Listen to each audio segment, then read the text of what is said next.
శాంతి భద్రతల అంశంపై సీఎం చంద్రబాబు ఇవాళ శ్వేతపత్రం విడుదల చేయనున్నారు. మధ్యాహ్నం 3 గంటలకు సచివాలయంలో శ్వేతపత్రం విడుదల చేయాలని ప్రభుత్వం నిర్ణయించింది.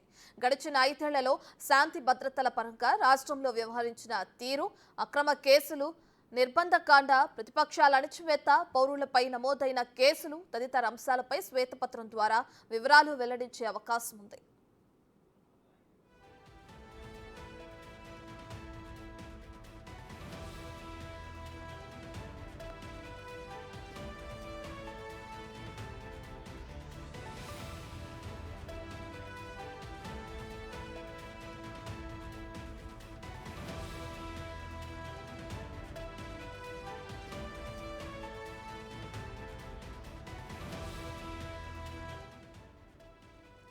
ఇప్పటికే పోలవరం ప్రాజెక్టు, రాజధాని అమరావతి, విద్యుత్ రంగంలోని సంక్షోభం, అటవీ, సహజ వనరులు, భూమి, గనుల వ్యవహారంపై శ్వేతపత్రాలు విడుదల చేశారు.